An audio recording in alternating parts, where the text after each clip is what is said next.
A graça e a paz do nosso Senhor e Salvador Jesus Cristo. Eu quero meditar com os irmãos num assunto muito interessante, que é a respeito da família, É muito importante nós nos familiarizarmos, porque isso traz um fortalecimento muito maravilhoso para a nossa vida. Então eu quero ler, para tomar como base, Efésios 3, 14 e 15. Efésios 3, 14 e 15. Que diz assim: por esta causa me ponho de joelhos diante do Pai, de quem tomo o nome, toda a família, tanto no céu como sobre a terra. Isso está em Efésios, capítulo 3, versículo 14 e 15. Nós queremos falar para os irmãos e os amigos que na terra, certo? Existe duas famílias só. A família de Deus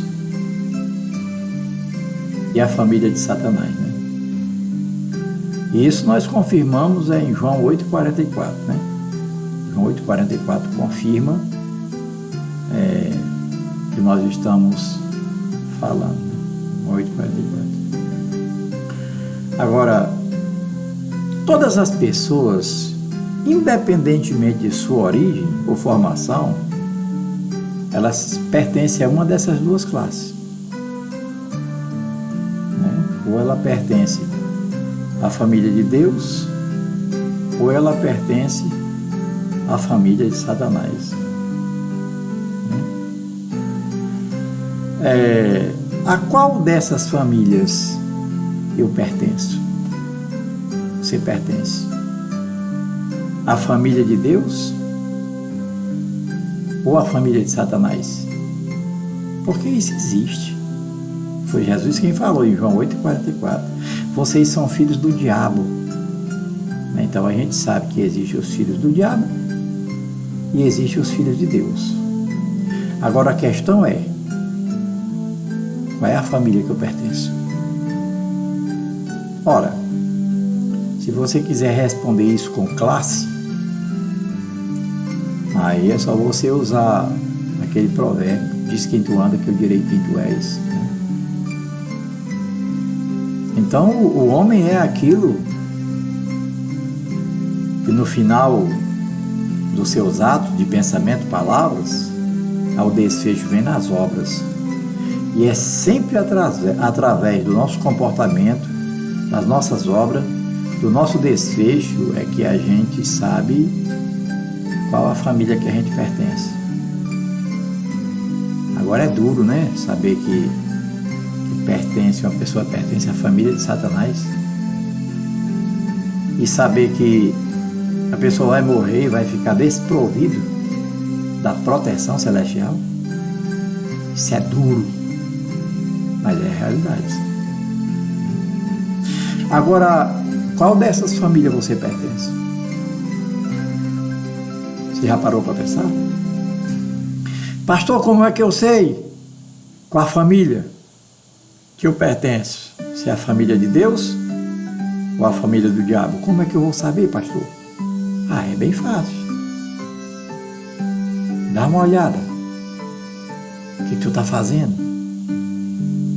Dá uma olhada o que você gosta. Ora, o que você gosta e o que você está praticando, ela forma o seu caráter, mostra a sua natureza. Então é muito fácil saber, E às vezes o homem, até diz assim: puxa, eu estou ligado muito nisso aqui. Não é certo. O Espírito Santo fala lá dentro, a consciência da gente, eu estou preso demais nisso aqui, não está certo isso não. E é importante a gente saber que família a gente pertence aqui na Terra. Agora, a única maneira de nós sermos libertos do poder de Satanás, ou seja, da família de Satanás, é exatamente fazendo aquilo que Jesus disse para Nicodemo: é preciso nascer de novo. Aí você vai entender por que Satanás tem uma família na Terra, né? Porque quando ele fez a Eva pecar, né? E a Eva fez o Adão pecar. Tem gente que pensa que foi Satanás que fez o Adão pecar. Não, foi a mulher. Satanás enganou a mulher e a mulher enganou o Adão, né? Aí você vai entender por que Jesus disse que nós temos que nascer de novo. Porque quando Satanás conseguiu enganar a Eva e Eva conseguiu enganar Adão, mas como a responsabilidade era dele, então nós podemos dizer assim: Satanás enganou Adão e Eva. Mas aí a única maneira de ser liberto, né, é nascendo de novo. Porque quando Satanás conseguiu enganar Adão e Eva, aí o pecado ficou na vida de Adão e Eva. Eles se tornaram pecadores. Lá eles se tornaram pecadores. Por isso que eles foram banidos da presença de Deus, né? Como até o próprio Jesus foi, quando ele se tornou, ele se fez, né? Jesus não era, ele se fez. É diferente de uma pessoa ser e se fazer. Tem gente que se faz de rico, mas é pobre. Tem gente que se faz que é pobre, mas é rico. Jesus se fez um pecador para levar os nossos pecados. Foi um favor que ele fez para nós, né? Mas ele não era pecador. Então, é muito interessante que, nascendo na família de Deus, você não nasce mais, você não é mais aquele pecador, porque você nasceu do Espírito de Deus, então agora você é uma nova criatura. Quem está em Cristo, nova criatura é, as coisas velhas já passaram e eis que tudo se fez novo. Aí onde está a bênção para as nossas vidas. Então, é interessante que nós tenhamos que nascer de novo, né? Nós sabemos que isso está em João 3,3, como Jesus falou para Nicodemos, né? Agora, todo homem tem que receber o Senhor Jesus Cristo como Salvador, em primeiro lugar. Salvador e o Senhor de suas vidas. Se o homem não receber Jesus como Salvador e o Senhor da sua vida, então ele não tem condições de dizer assim: olha, eu nasci de Deus. Não, ele não pode dizer isso, né? Então, ele tem que recebê-lo. E daí ele entra na família do Pai Celeste, Pai Celestial, né? Aí ele se torna um filho de Deus. Veja, ele estava na família do diabo, mas ele creu no presente que Deus mandou, Jesus Cristo, e o aceitou como Salvador e o Senhor de suas vidas. E aí agora ele se tornou um filho de Deus, entrou na família de Deus. Que coisa linda, né? Fazer parte da família de Deus. Quando nós estivermos lá no céu, hein? Tudo cantando, louvando o Senhor. Ah, coisa linda, coisa maravilhosa. Por isso, faça tudo para você não amar este mundo. A sua alma não pode estar presa nessa terra, nas coisas da terra. E é bem simplesmente, uma pessoa inteligente, eu sempre falo, ela é mais importante do que a sábia. Porque enquanto a sábia vai aprender o que o inteligente inventou, o inteligente está inventando outra coisa, ele sempre está na frente, né? Então seja inteligente e veja que é importante fazer parte da família de Deus, porque o inteligente sabe que tudo aqui, até pelos seus antepassados, principalmente que foram ricos e famosos, onde estão eles hoje? E é aí que nós temos que entender porque que Jesus disse que adianta o homem ganhar o mundo inteiro através do dinheiro, fama, prestígio, autoridade e perder a sua vida, perder a vida eterna.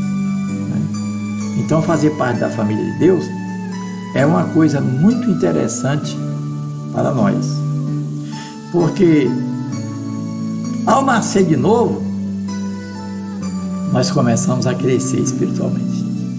Veja quando é que o menino começa a nascer, a mãe dá a luz e ele começa a crescer, isso automaticamente, é uma regra, né? Aí é onde você às vezes chega assim, pois eu conheço um crente que diz que nasceu de Deus, mas nunca cresceu espiritualmente. As obras dele, o comportamento dele é pior do que quando ele aceitou Jesus. Você quer uma resposta franca e honesta, bíblica, e cheia de experiência? É porque ele não nasceu de novo. Na pior das ideias, pode ser também que ele esteja numa igreja que não seja um bom colégio espiritual. Como tem os bons colégios, biologicamente falando, existem os bons colégios que os pais correm para botar seus filhos. Então tem boas igrejas que ensinam muito bem, é uma interpretação muito próxima da igreja primitiva, e não é só isso não, tem a unção, tem o poder, acompanhado disso, né? Aí você vai entender, né? Que por que essa pessoa não cresce? Exatamente por isso. Porque ela às vezes não está numa boa igreja de ensino, né? Mas a regra mesmo é porque a pessoa, a regra, né? A regra em primeiro lugar é porque a pessoa pode muito bem não ser uma sala, né? Mas pode ser que ela também esteja numa igreja que não dê condições a ela até tem vontade, mas não tem condições, e até tem medo de sair, né? Porque as pessoas às vezes têm medo de sair, que as pessoas dizem que a pessoa é um crente que pula muito de galho, né? E aí isso fica uma tática maligna para que a pessoa tenha medo de buscar suas melhoras espirituais, né? Ou espirituais. Mas quando a gente nasce de novo, o mesmo processo que ocorre com a criança quando a mãe dá a luz, automaticamente ela crescer. Do mesmo jeito somos nós. Quando nós nascemos de novo, nascemos da água e do Espírito, automaticamente a nossa tendência é crescer. Como a Bíblia diz que Jesus crescia, né? Em estatura, em graça e conhecimento. Estatura, graça e conhecimento. Essa é a regra para os crentes que nasceram de Deus crescerem. Na estatura, no sentido de dizer, olha, eu não sou mais um menino espiritual, uma criança espiritual. Eu não sou mais um menino espiritual, eu não sou mais um adolescente espiritual, eu não sou um jovem espiritual. Eu sou já um ancião na fé, experiente, cheio de maturidade. Na graça, porque a graça de Deus é o favor imerecido. Quem está sem a graça de Deus está desgraçado, como uma pessoa que está sem chinela, né? Está descalço. Mas no conhecimento, né? Jesus crescia na estatura, graça e conhecimento. Porque Deus disse, meu povo erra porque lhe falta conhecimento. Então é fácil analisarmos uma pessoa, né? Então, a tendência de quem nasceu de Deus realmente, automaticamente, nasceu de verdade mesmo, verdadeiramente, é crescer em estatura, que é isso, pastor, espiritualmente a estatura quer dizer maturidade, tá? Experiente, cheio de bagagem espiritual. Vamos falar de currículo espiritual, maravilhoso, né? E à medida que nós nascemos, vamos crescendo na graça, na estatura, graça e conhecimento. Isso é para ser assim, tem que ser assim, é regra do céu, como é regra da terra, a criança também nascer, crescer, seguir a norma natural da vida, né? Agora, a primeira maneira de nós nos familiarizarmos com Deus